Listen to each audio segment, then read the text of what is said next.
こんにちは、アレスチャンネルです。今回は生きていく上でかけがえのないこと。著者の吉村万一さんは芥川賞を受賞しています。元教員で作家になった方ですね。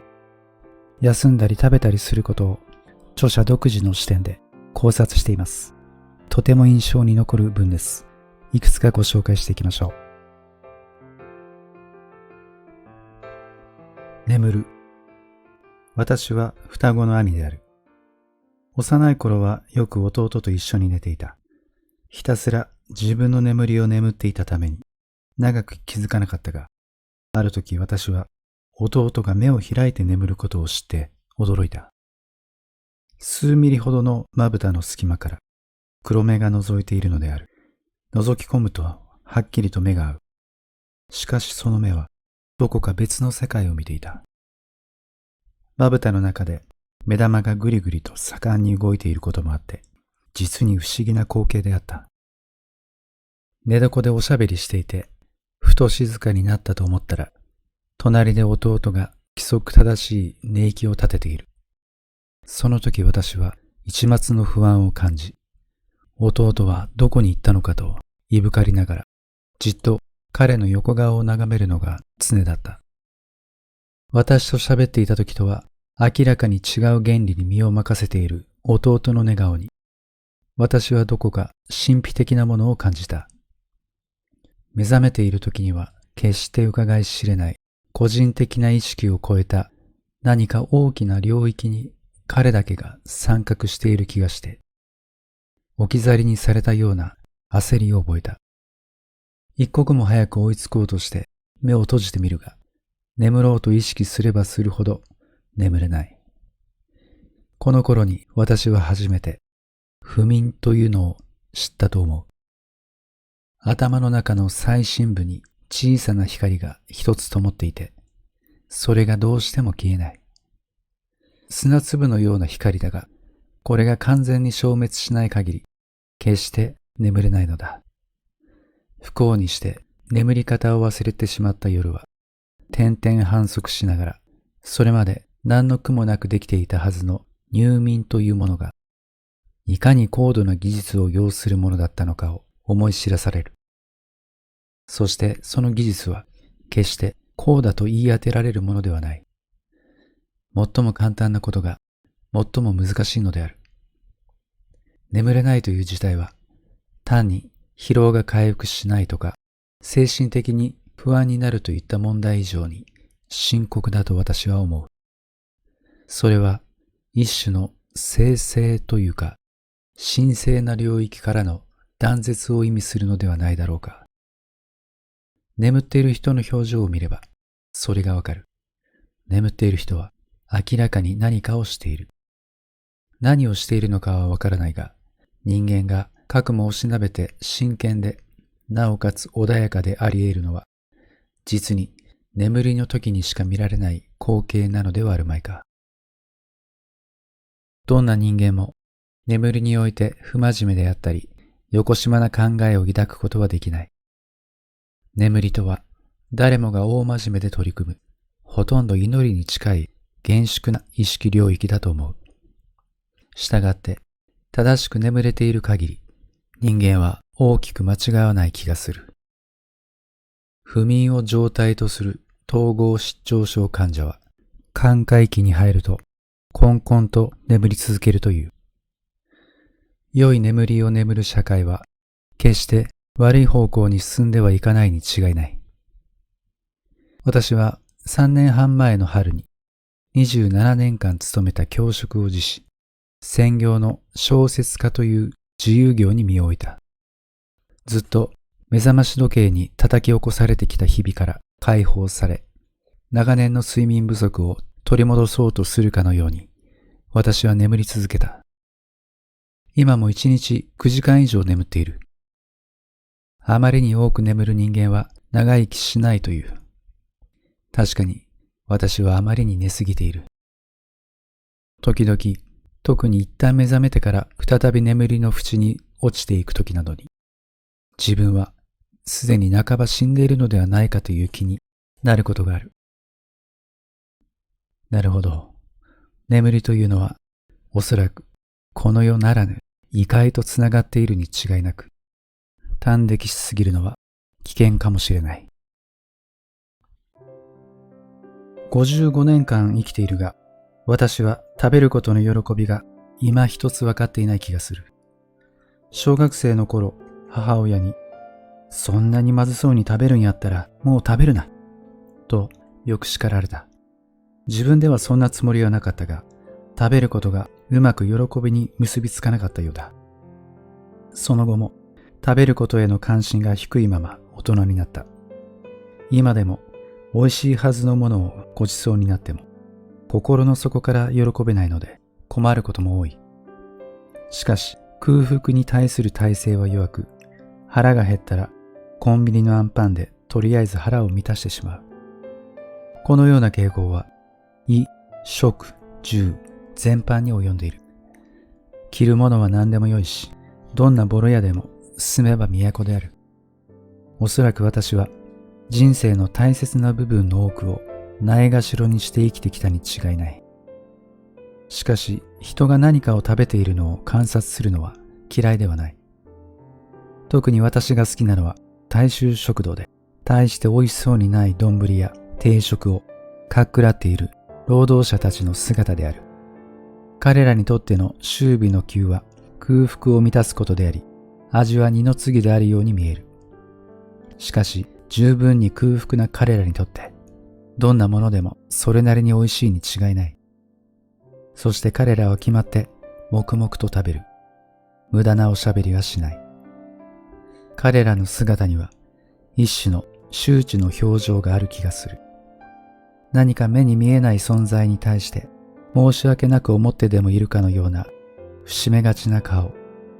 自分だけが食べてしまってすまないとでも言わんばかりの後ろめたさすら感じる。だからだろうか、彼らをおしなべて食べるのが早い。皿の中身を残さず平らげてしまうと、お冷やをあおり、用事で歯をせせるや一言、お愛想と言って支払いを済ませると、とっとと出て行ってしまう。彼らはカモシカの肉を食らうライオン、カエルを丸飲みにするヘビ、巣にかかった虫の体液を吸うクモと同じ動物の目をしていると思う。そこには一切の無駄がない。おそらく彼らは真剣に食べているのだ。動物が真剣に食べるのは今ここでの接触が全てであり、常にすぐ隣に飢えという危機が迫っているからであろう。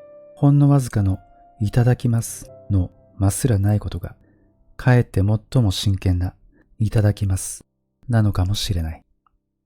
我々の歴史においても、飢える恐れのない時代など極めて珍しい。人類は常に餓死し続けてきた。現代においても飢餓は常態であり、世界の半分が飢えている。食料は限られていて、その配分は世界の中で大きく偏っている。この国の中ですら、まともに食べられない人が少なくない。コンビニの駐車場に座り込んで、カップラーメンを食べている人を目にすると、正しく食べていると思ってしまう。食べるということは本来、何かそういう切羽詰まったもののような気がする。うまいとかまずいとかの前に、まず飢えないことという重要な大前提がある。その前提を忘れたとき、我々は再び飢えの時代を迎えるに違いない。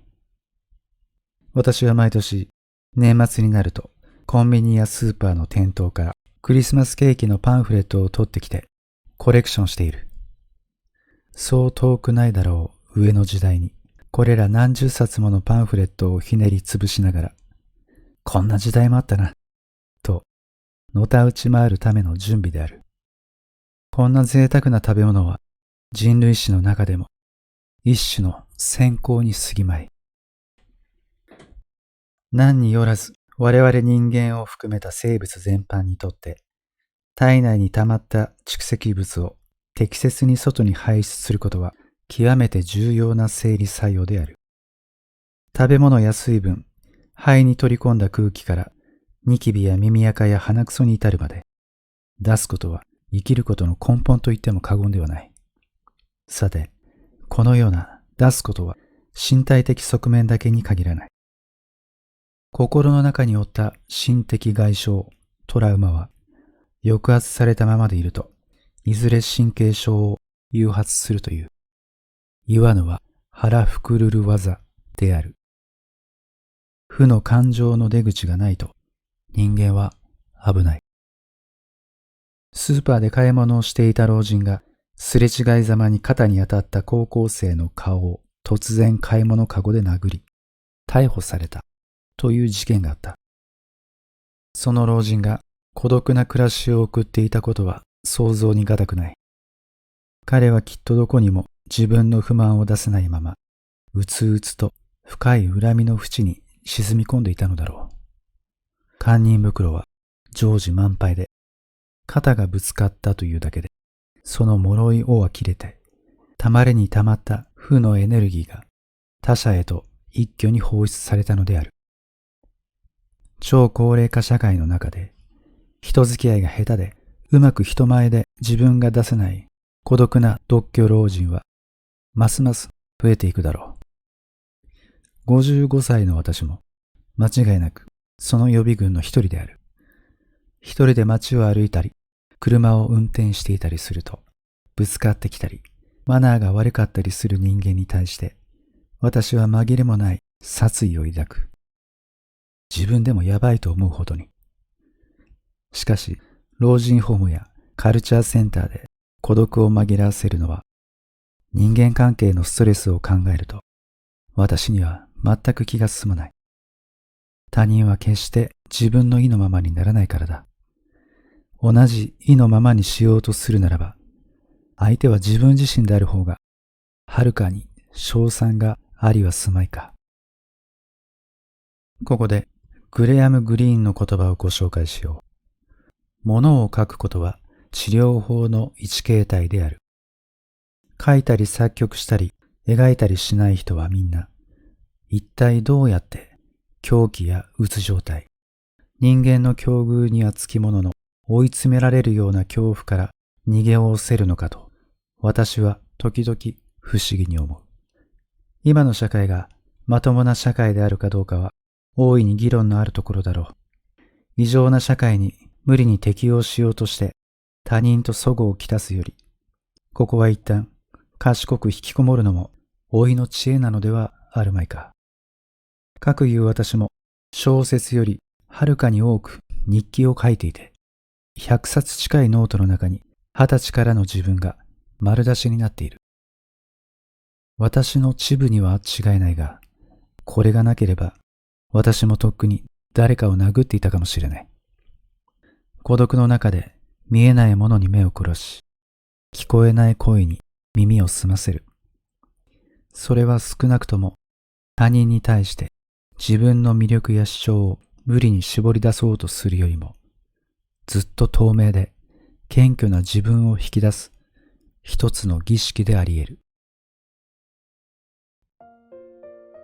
休む。中学生の頃、犬を飼っていた。頭の悪い雑種と賢い秋田犬の2匹だったが、どちらもなぜか自分よりうまく生きているような気がした。そこで、カッパエビセンと水を張った皿を置いた部屋で、徹底的に犬になろうとしてみた。四つ足で部屋を這い回り、手を使わずにカッパエビセンを食べ、舌だけで水を飲んだ。小1時間そんなことをしていると、何もやることがなくなった。私はその時、飼い犬というのはほとんどの時間何もせずに休んでいるのだ、と気づいた。何かの本で、動物は決して次の行動に迷うということがないという文章を読んだ記憶がある。今、仕事場でウサギを飼っているが、動物というのは確かにいかに暇であっても、次は何をしようとあれこれ迷う様子はない。そもそも暇などという概念自体当てはまらない気がする。彼らは餌には一目散に駆け寄るが、特段の外部刺激がなければ何もせずにじっとしている。人間がどうにも犬やウサギのように自然体になれないのは、この何もしないということが増えてなためかもしれない。プーケットのような国際的なリゾート地に行くと、東洋人に比べて西洋人は何もしないという点において優れている気がする。日の光を浴びながらじっと寝そべり、何をするでもなくぼんやりしている西洋人は少なくない。そこへ行くと日本人は世話しない。早起きをして喋りまくったり、寸暇を惜しんで観光に出かけるのは決まって東洋人である。我々日本人は休みの日に何もしないでいるともったいないと思う傾向がある。そこで休日に遊びや旅行を入れて普段味わえない時間を味わい、その結果渋滞に巻き込まれ、人混みの中で疲れ切って翌日の仕事に支障をきたりしたりして何をやっているのかよくわからない。思うに我々が必要としているのは休むことではなく意識の切り替えであり、存分に休んだと言える非日常を持つことなのだろう。しかしこれは元気だからできることである。本当に疲れた人は真の意味で無為に陥る。疲れたら休めばよい。しかし限度を超えて疲れ切ると、人は本を読むことはおろか、音楽を聴くことすらできなくなる。何かをするということがまるでできなくなってしまう。食べることすら億劫になる。精神的に大きな喪失感を味わったり、希望が打ち砕かれた人にとっては、あらゆる刺激が痛すぎて受け入れられない。そういう人が力を回復するまでには何年、何十年を要するだろう。私の身近にもそういう人がいる。休んでください、眠ってくださいという言葉さえ、その人を十分に傷つける。熟睡できるようになれば、すでに回復期に入っているのだ。何一つ活動できず、休めもせず、眠れもしない。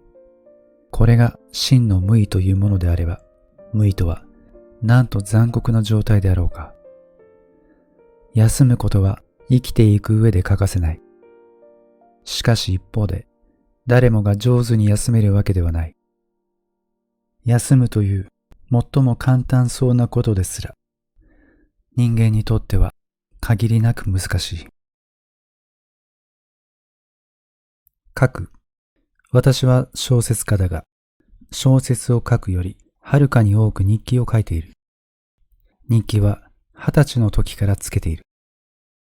中高時代にも日記に挑戦したことが何度もあったが、続かなかった。自分の書く文字が嫌いだったからだ。だが、なぜか日記を継続させねばまずいという気持ちから、好きになるように練習した。結局、たどり着いたのは、小学生の手習い文字のような省略のない幼稚な文字だった。画数の多い漢字が勢い大きくなってしまうような幼稚な文字が一番性に合っていた。そして次第に自分の下手な文字が好きになり、日記を書くのが楽しくなった。日記には何か意味があると思っていた。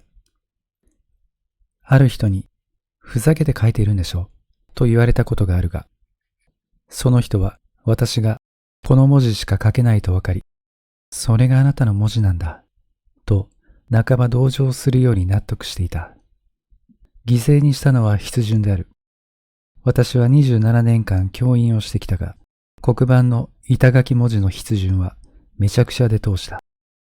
人は何かを得ようと思ったら何かを犠牲にしなければならない。犠牲になったのは、あるいは生徒だったかもしれない。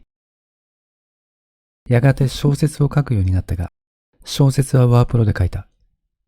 芥川賞の授賞式で、今は亡き河野妙子さんに、あなた、ワープロで書いてるでしょと言われた。はい、わかりますか？わかるわよ。文字が滑ってるわよ。手書きにしなさい。そうですか。そうよ。手書きだと書くときの覚悟が違ってくるのよ。文字は打つより書く方が手間である。原稿用紙に書くと、ワープロのように簡単に修正や編集ができないから、一文一文にかける思いが真剣になる。未だ十分答えられていないが、ゆくゆくは手書き作業になるのが私の夢である。私は何であれ、人の手によって書かれた文字が好きである。町外れのゴミ捨て場に捨てられた水商売の女性の恨みのこもった日記。シベリアに抑留された人が白樺の木の皮に煙突のすすで記した短歌。漁師の書いた漁業組合の寄り合いの日時を記したメモ。低学年児童の連絡帳などを目にすると、書くことの大切さが伝わってきてゾクゾクする。人参、大根、ヨーグルト、ハンドクリーム、輪ゴムなどと書かれた買い物メモだけでも一編の詩ではないかと思うことがある。下手に文章を書くことを仕事などしていると、自分の文字がそんなメモにすらかなわない薄っぺらで不要のものであると思えてならない。日記は現在99冊目である。膨大な無駄であり、何か意味があるとは思えなくなっている。これは本当に書くということからは最も離れた営みであるような気がする。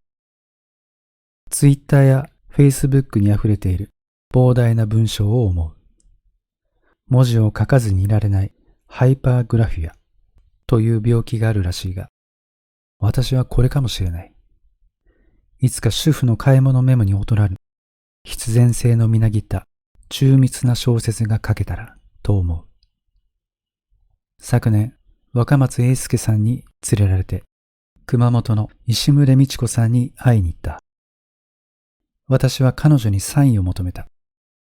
パーキンソン病の彼女は、震える手でサインしてくれた。とても時間がかかった。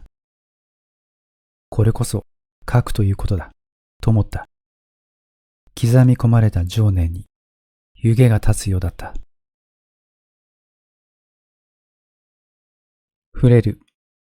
時々、触れるもののすべてが思うようにならず、イライラすることがある。コップを取ろうと手を伸ばすと、ジャケットの袖に端した手を引っ掛けて床にぶちまける。握ったはずの歯ブラシが指の間から飛んでいく。こういう時、私は世界とうまくいっていない自分に気づく。仕事はもちろんはかどらない。自分が嫌になっている。自分が嫌いな人間は決まって世界が嫌いだ。見回すと部屋の中が乱れている。何より不快なのが世界に触れる自分の手に感じる違和感である。がさつな手になっている。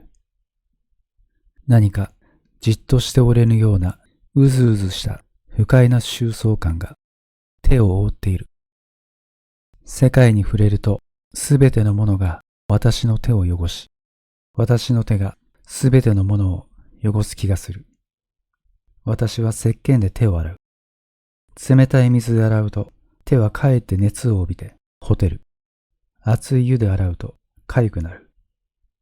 これとは対照的に、自分の手がすっかり世界と折り合いをつけ、触れるもののすべてが優しく答えてくれるような時がある。本のページをめくる。万年筆を握る。棚に物をしまう。こちらの一の働きかけに対して、世界は正しく一の反応を返してくる。こういう時私は正確に世界と感応し合い、ほとんど自分の手の存在を意識する必要もない。じっと何かに見入るとき、人は自分の目の存在を意識しない。何かを聞くときは自分に耳があることを忘れている。手も同じだと思う。世界と馴染んでいる時の手は、一つの感覚器官であることを超えて、世界の一部であるかのようだ。職人の熟練の手は言うに及ばず、網をたぐる漁師の手も、皿を洗う主婦の手も、つるはしを振るう建設労働者の手も、世界とこの一体感を実質しているに違いない。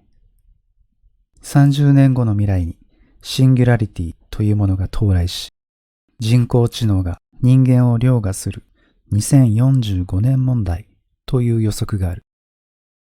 それに伴う現象の一つに、人間の脳内データがすべてコンピューターの中にアップロードされる可能性ということがあるらしい。AI とは逆に人間の方が電脳空間に移住するのである。すなわちこれは身体性を持たない不死の意識体の誕生を意味する。触覚も一つの脳内信号であるならばデータ化は可能であろう。しかしそれは 3D ゲームのように捏造された触覚である。電脳空間の認識主体は命の根源と完全に切り離されている。それは触れることを感じることはできても、触れることで自分の中を通り抜けていく何か大きなものの存在は味わえない気がする。恋する男女の指先が触れ合っただけで互いの全身を貫く喜びや、知らない者同士の触れ合いを介した思いがけない交換といったものは、コンピューター上では一種のバグであろう。しかし生身の人間にとってこれほど大切なものはない。昔何かの原因で苦しみながら伏せっていたとき、友人がそっと私の胸の上に手を置いてくれたことがある。私はその時、どんな言葉にも置き換えられない強いエネルギーが自分の中に流れ込んでくるのを感じた。この時の感覚は忘れられない。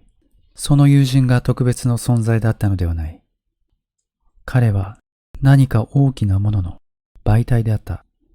こういう力はおそらく誰もがごく平凡に備えているものである。体を介して触れ合うことには巨大な意味があると思う。この意味の探求こそ AI にも増して未来の科学の研究課題にふさわしい気がする。喜ぶ。私は仕事場にうーちゃんという名のオスのウサギを飼っている。4歳になる。やや肥満で体重は3キロある。うーちゃんは主に牧草を食べているが、時々人参をやると大喜びする。人参を加えて走り回った後、無心で食べる。何度やっても同じように全身で喜びを表現する。そして食べ終わると何事もなかったような顔になる。ウサギは大きなネズミだと思うことがある。顔もネズミ顔で頭も悪い。ニーチェが動物についてこんなことを書いている。君のそばを草を食いながら通り過ぎる動物を考察したまえ。彼らは昨日が何であり、今日が何であるかを知らず、飛び回り、食べて、眠り、消化し、再び飛び、かくして朝から晩まで、毎日毎日、彼らの喜びと彼らの快と不快に短く、すなわち瞬間の杭に縛り付けられて、それゆえに優秀も犬猿も知らずに過ごす。うーちゃんを観察していると、確かに彼には歴史がなく、今ここにしか生きていない気がする。彼が今ここに生きられるのは、過去のことをすべて忘却してしまうからだとニーチェは言う。これに対して我々人間は誰もが消せない記憶を持ち、それはどこまでもついて回り、優秀と犬猿から逃れられない。ニーチェはさらに書いている。しかし人間は忘却を学び得ず、絶えず過ぎ去ったものに固執している自分自身についてもいぶかしく思う。彼がこんなに遠くまでどんなに速く走っても、過去の鎖も一緒に走ってくる。瞬間はたちまちにして来たり、たちまちにして去るのに、以前にも虚無、以降にも虚無であるのに、なおも幻影として再び来たり、次の瞬間の安らいを妨げる。我々人間は過去を忘れられないだけではない。絶えず未来の心配もしている。私の両親は共に80歳を超えているが、未だに老後の心配をしている。一体、今が老後でなくて、いつが老後なのだろうか。かくいう私も、その日暮らしの貧乏作家であり、未来には不気味な不安ばかりが広がっている。政治の貧困も手伝って、この国の国民全員が日々明日のことを思い煩いながら生きているような気がする。うーちゃんに人参をあげるたびに、私はどうしたら彼のように今ここを純粋に喜べるのだろうかと考えてしまう。何もかもをそう簡単には忘れてしまえるわけがない。未来を思い煩うなと言われても、心配の種は尽きない。そもそも、今、ここという瞬間というものがよくわからないではないか。今ここを意識した途端、それはすでに今ここではなくなっているのであるから。うーちゃんを仰向けに寝かせると、彼は数秒で意識不明になって白目を向く。初めてこのことに気づいたとき、私はそのあまりの無防備さに驚いた。これは肉食獣に捕食される動物の本能的反応らしい。無駄に抵抗して苦痛を増すより、即刻気絶して進んで楽に死んでいこうとするのである。なんという捨て身の生き様だろう。ただいま臨終という言葉を思い出す。ひょっとするとうーちゃんは瞬間ごとに死んでは蘇生することを繰り返しているのかもしれない。瞬間に生き、瞬間に死ぬ。なんとすごい生き方か。こんなことをことも投げにやってのけるうーちゃんに、私は今日も人参をあげずに折れない。祈る。絶対に曲がれないカーブというのがある。私はバイクに乗っているが、カーブの角度とスピード、そして自分の恐怖心とを掛け算して、目の前のカーブが絶対に曲がりきれないとわかる瞬間がある。するともう反対車線に大きくはみ出して、徐々に減速していくしかない。もし折り足く対向車が走ってくれば、それでおしまいである。そんな場面を何度か経験したことがある。これと同じように、自分の力でコントロールすることができない局面というものが人生には存在する。自然災害、病気、事故、死といった巨大な不幸は突然襲いかかり、我々はそれをどうすることもできない。自己啓発セミナーなどでよく耳にする、やればできるといったざれ言など、一切通用しない冷徹な現実がここにある。その時我々にできるのは祈ることだけである。